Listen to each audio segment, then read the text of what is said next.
మిత్రులారా, భారతరత్న భారతదేశ మొట్టమొదటి విద్యాశాఖ మంత్రి, ఈ దేశంలో విద్యను ప్రక్షాళన చేయనటువంటి గొప్పనైన వ్యక్తి ఇటు కార్యక్రమాన్ని ఉద్దేశించి వైపండితుడు భూరోజు గిరిరాజాచార్యని మాట్లాడవలసింది సాధారణంగా ఆహ్వానం పలుకుతారు.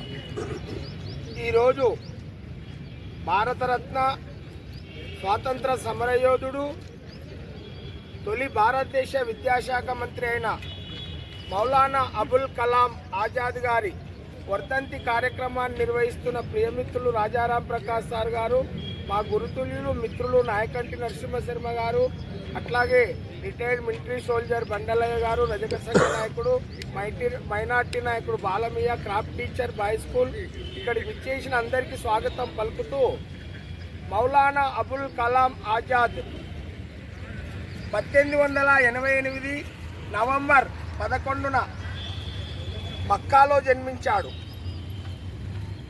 1958 వీరిది మొఘల్ చక్రవర్తి బాబర్ కాలం నాటి వీళ్ళ నాయన. అప్పట్లో బాబర్ కాలంలో మక్కాలో స్థిర నివాసం ఏర్పరచుకొని తర్వాత భారతదేశంలో బెంగాల్లో వీళ్ళు తర్వాత స్థిరపడ్డారు. ఆ రోజుల్లో మౌలానా అబుల్ కలాం ఆజాద్ అంటే ఆయన అసలు పేరు మొహిద్దీన్ అహ్మద్, అలియా బేగం ఖైరుద్దీన్ అనే పుణ్య దంపతులకి ఈయన జన్మించాడు.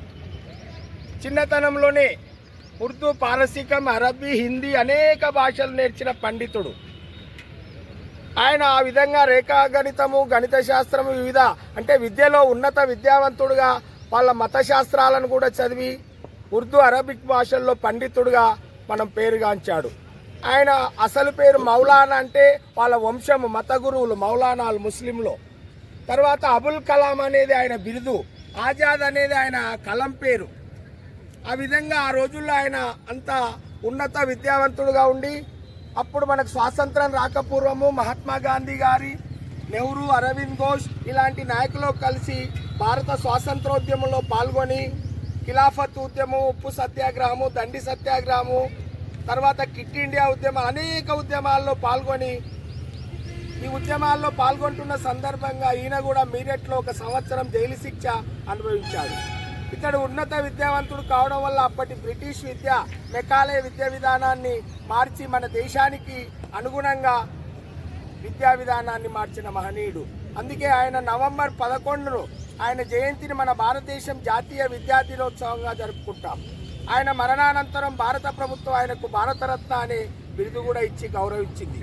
ఆ విధంగా మన భారతదేశంలో విద్యలో రూపురేఖలు మార్చి జాతీయ విద్యా విధానాన్ని రూపొందించడంలో ఎంతో ఆయన కృషి చేశారు.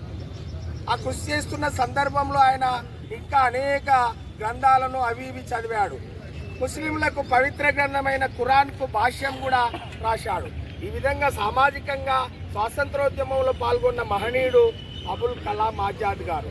కనుక అటువంటి మహనీయుల ఆశయాలను ఆయన ప్రవేశపెట్టిన జాతీయ విద్యా విధానాన్ని మనం క్షుణ్ణంగా చదువుకొని ఆయన మానవత్వంగా ఆ విద్యా విధానంలో మార్పులు తీసుకొచ్చిన మహనీయుడిగా మనం గుర్తించాలని తెలియజేస్తూ ముగిస్తున్నాను. జోహార్ మౌలానా అబ్దుల్ కలాం ఆజాద్ కు జోహార్, జోహార్ మౌలానా అబుల్ కలాం ఆజాద్ కు జోహార్, జోహార్ మౌలానా అబుల్ కలాం ఆజాద్ కు జోహార్. జై భారత్, జై భారత్, జై హింద్.